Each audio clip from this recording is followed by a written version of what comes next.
राम राम, स्वागत है आप सभी का इंडिया न्यूज हरियाणा में। मैं हूं आपके साथ पराग गुप्ता।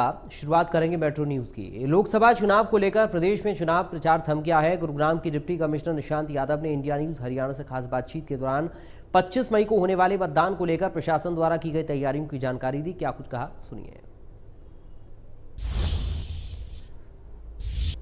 हरियाणा के छठे चरण के चुनाव में उम्मीदवारों का प्रचार प्रसार अब थम गया है। अब शाम 6 बजे से जो उम्मीदवार पहले प्रचार प्रसार शोरगुल के साथ कर रहे थे, अब वो नहीं कर सकेंगे। लेकिन अब क्या नए नियम हैं, इस पर हमारे साथ बातचीत करने के लिए जिला निर्वाचन अधिकारी निशांत कुमार यादव हैं।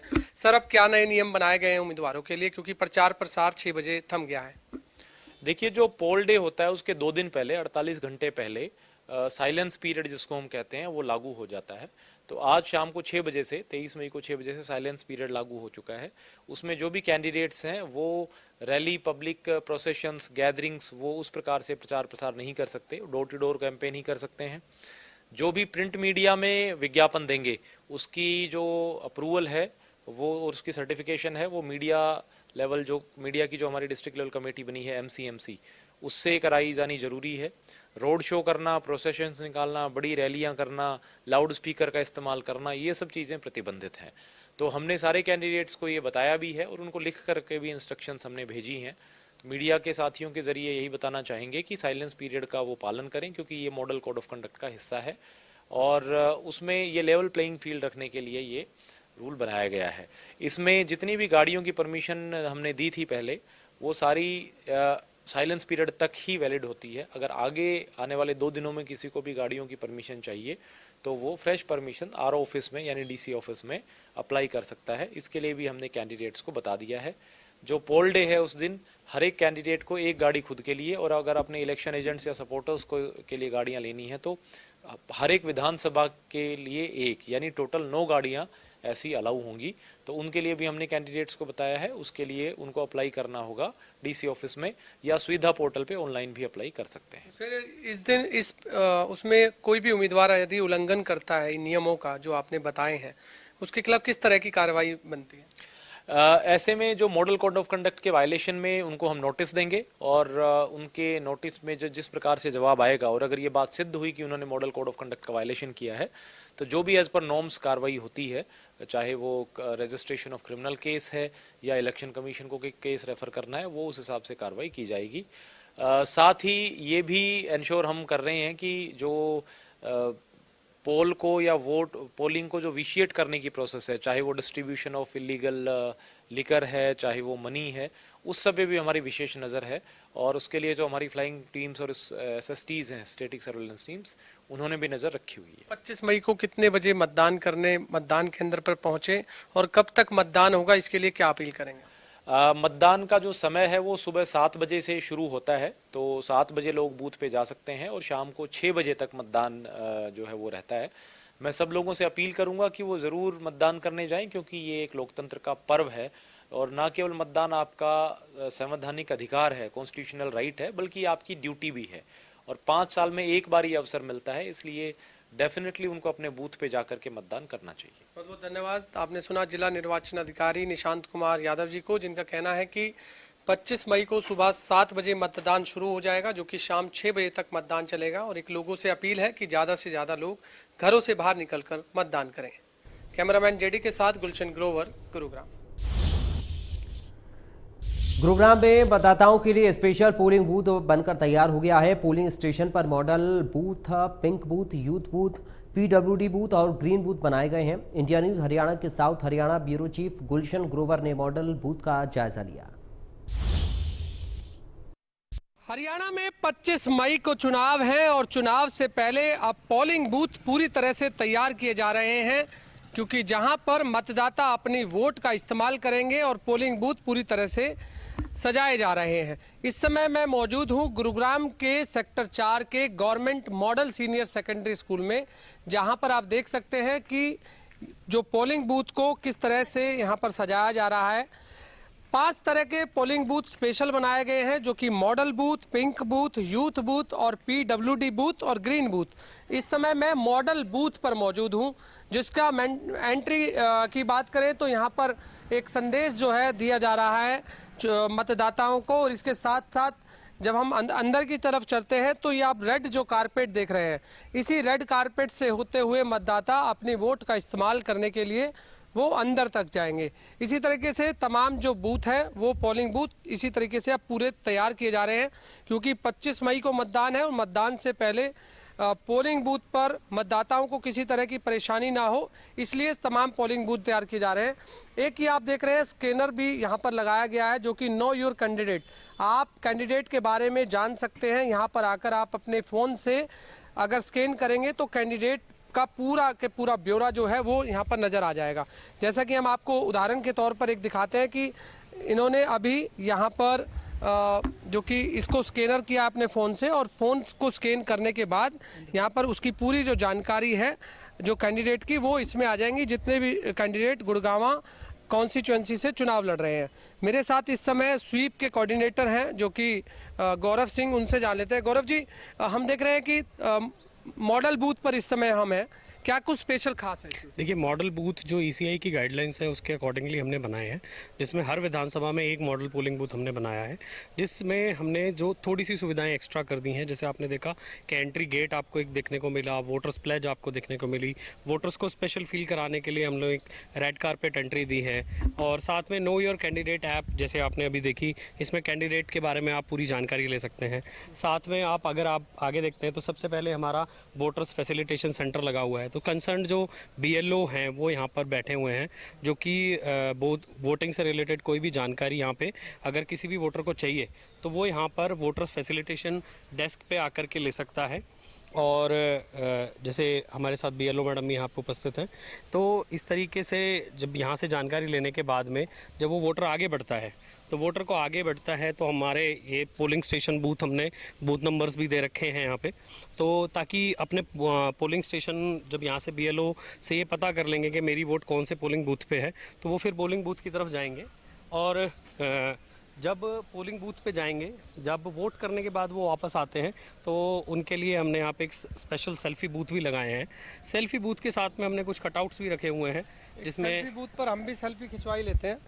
आइए बताइए किस तरह से लोग सेल्फी, जैसे यहाँ पे जो मतदाता मत का प्रयोग करने के बाद में अपना यहाँ पे आके सेल्फी ले सकते हैं। कुछ कटआउट्स हमने रखे हुए हैं, जैसे ये कटआउट लेने के बाद में भी कोई ऐसे भी फ़ोटो खिंचवाने का भी बड़ा ही आजकल चलन है।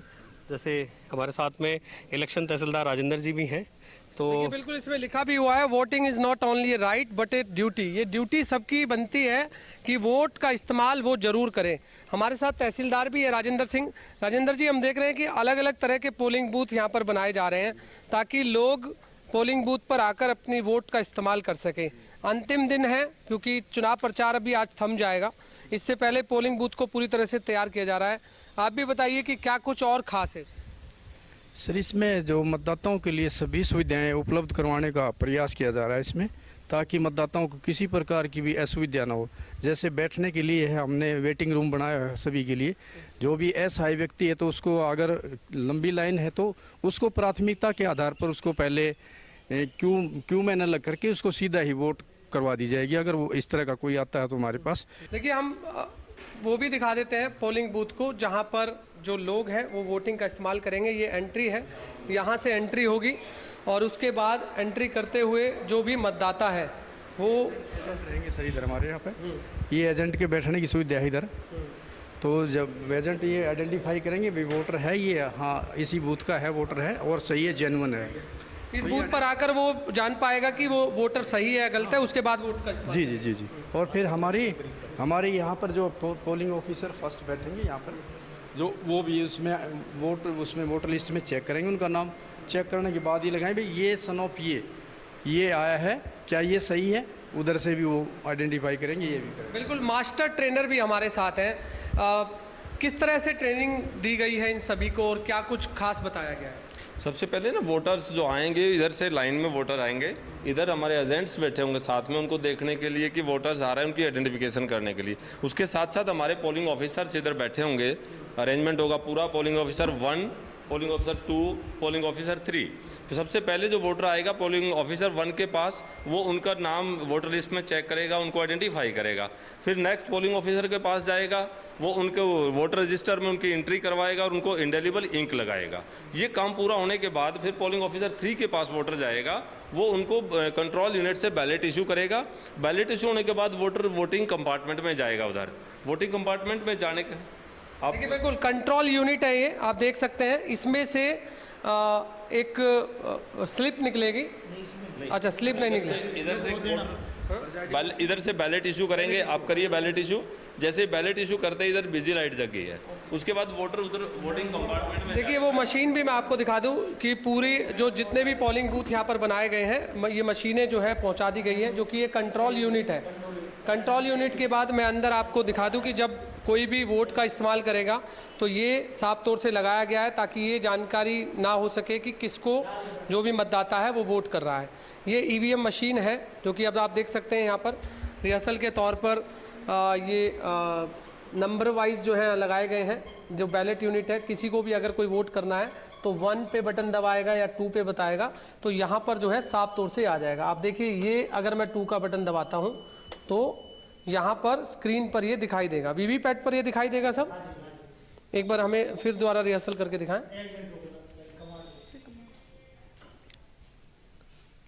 ये आप देख सकते हैं इस समय यहाँ पर दिखाया और ये वीवीपैट पे साफ तौर से पता लगा है कि 2 नंबर बटन को यहाँ पर दबाया गया है। तो पूरी तैयारियां यहाँ पर एक तरीके से कर ली गई हैं। बिल्कुल पोलिंग बूथ पूरी तरह से तैयार हैं और अलग अलग तरह के पोलिंग बूथ भी बनाए गए हैं हर विधानसभा में, जो कि मैंने आपको जिस तरह मॉडल बूथ दिखाया, इसी तरह पिंक बूथ भी बनाए गए हैं, इसी तरह यूथ बूथ हैं, इसी तरह पीडब्ल्यूडी बूथ हैं, इसी तरह ग्रीन बूथ है। पहली बार ग्रीन बूथ बनाया गया जहाँ पर सिंगल प्लास्टिक यूज है, यानी कि कोई भी प्लास्टिक का इस्तेमाल नहीं होगा। सब कुछ जो वहाँ पर होगा वो कपड़े का होगा या अन्य सामान का होगा। तो फिलहाल 25 मई को हरियाणा में वोटिंग है और वोटिंग से पहले पोलिंग बूथ भी अब पूरी तरह से सज कर तैयार हो गए हैं। ऐसे में मतदाता ज़्यादा से ज़्यादा वोट डाल सकें, इसके लिए तमाम तरह की प्रक्रिया जो है चुनाव आयोग की तरफ से की जा रही है। गुड़गांव का खासकर वोटिंग परसेंटेज ज़्यादा रहे, इसके लिए तरह तरह के जो पोलिंग बूथ है वो भी तैयार किए गए हैं। कैमरामैन इंदर के साथ गुलशन ग्रोवर, गुरुग्राम। हरियाणा में लोकसभा चुनाव के लिए मतदान का काउंटडाउन शुरू हो चुका है। फरीदाबाद लोकसभा के निर्वाचन अधिकारी विक्रम यादव ने इंडिया न्यूज हरियाणा से खास बातचीत करते हुए कहा कि फरीदाबाद लोकसभा में सभी तैयारियां पूरी कर ली गई हैं। हर पोलिंग स्टेशन पर सुरक्षा व्यवस्था को लेकर डीसीपी, एसीपी और इंस्पेक्टर रैंक के अधिकारी तैनात किए गए हैं। यह मतदान सुबह 7 बजे से शाम 6 बजे तक किया जाएगा। हरियाणा में लोकसभा चुनाव का काउंटडाउन शुरू हो चुका है। फरीदाबाद लोकसभा में किस तरह की तैयारी की गई है, हमारे साथ में लोकसभा निर्वाचन अधिकारी विक्रम यादव हैं, उनसे बात कर लेते हैं। सर, काउंटडाउन शुरू हो चुका है, हीट वेव का अलर्ट है, किस तरह कितने तैयार हैं आप वोटिंग के लिए? बिल्कुल, ये हमारी तैयारियां पूरी हो चुकी हैं। 25 तारीख को फरीदाबाद में और पूरे हरियाणा में इलेक्शन है, तो हमारे फरीदाबाद में करीब 1572 बूथ हैं, तो सभी पे हमने अश्योर्ड मिनिमम फैसिलिटीज मुहैया करवाई है। तो जैसा कि आपने कहा कि हीट वेव के रिलेशन में, तो उसके लिए भी हमने तैयारियां करी हैं। शेड की व्यवस्था या लोगों के बैठने की व्यवस्था या पानी की व्यवस्था, तो वो सारी करी है। इसके अलावा पंखा या कूलर की व्यवस्था भी हम कर रहे हैं ताकि लोगों को कम से कम दिक्कत का सामना करना पड़े। जिले में धारा 144 लागू करने की बात की जा रही है, किस तरह के बंदिशें रहेंगी? 48 घंटे का साइलेंस पीरियड रहता है जो आज शाम के 6 बजे से शुरू हो जाता है। तो उसमें लोगों के इकट्ठा होने पे, मीटिंग करने पे पाबंदी है। इसके अलावा जो ड्राई डे है वो हमने घोषित करा है, तो शराब की बिक्री पे पाबंदी लगा रखी है। सुरक्षा व्यवस्था का किस तरह से तैयारी है? सुरक्षा व्यवस्था और जो हमारी टीम्स हैं उनका अगर मैं बताना चाहूँ कि 15 से 17 पोलिंग बूथ पे हमने सेक्टर सुपरवाइजर्स लगाए हैं। तो सेक्टर सुपरवाइजर के साथ में पुलिस कर्मचारी भी रहेंगे, उनके ऊपर हमने जोनल मजिस्ट्रेट लगाए हैं और साथ ही पुलिस की पेट्रोलिंग पार्टीज भी हमारी रहेंगी। एसीपी रहेंगे हर एक असेंबली सेगमेंट में, उसके ऊपर डीसीपीज हैं और हमारे एआरओज हैं। तो ये सारे स्ट्रक्चर हमने करा है। कोई भी समस्या किसी भी पोलिंग बूथ पे आती है तो उसका जल्दी से जल्दी हम निवारण करेंगे। और लोगों से मेरी अपील है, कृपया करके अपनी वोट डाल के वहां बूथ के आसपास भीड़ ना इकट्ठी करें, अपने घर चले जाएं। हरियाणा में कई जगह पोलिंग स्टेशन को महिलाएं कर्मचारी संभालेंगी, अपने फरीदाबाद की स्थिति क्या है? फरीदाबाद में हमने 6 पोलिंग स्टेशंस बनाए हैं जो महिलाएं संभालेंगी। तो 6 पिंक बूथ हमारे हैं, हर एक को असेंबली सेगमेंट वाइज एक एक बूथ। काफी दिनों से आप मतदाताओं को वोटिंग करने के लिए जागरूक कर रहे थे, लेकिन फरीदाबाद में नाराजगी कई मतदाताओं की दिखी और चुनाव का बहिष्कार करने का ऐलान तक किया। क्या अब स्थिति सामान्य हुई है? बिल्कुल ही कहीं पे एक आध इश्यूज आए थे, वो लोकल इश्यूज थे, कंसर्न एजेंसीज को हमने बोल दिया, वो इश्यूज रिजोल्व भी हो गए हैं काफी। तो लोगों से भी बात करी है, तो अभी कोई ऐसा इशू नहीं है कि कोई बॉयकॉट करे। तो सभी फरीदाबाद के सभी लोग हमारी अपेक्षा है कि वोट करेंगे, और जो पिछली बार वोटिंग परसेंटेज हमारा 62% था, उसको बढ़ा के हम 70 के ऊपर अब की बार लेके जाएं। बिल्कुल, ये थे हमारे साथ में लोकसभा निर्वाचन अधिकारी विक्रम यादव, जो साफ तौर से तैयारियों का बता रहे हैं कि किस तरह से तैयारी की गई है और मतदान के दिन क्या क्या बंदिशें रहेंगी। फरीदाबाद से देवेंद्र कौशिक।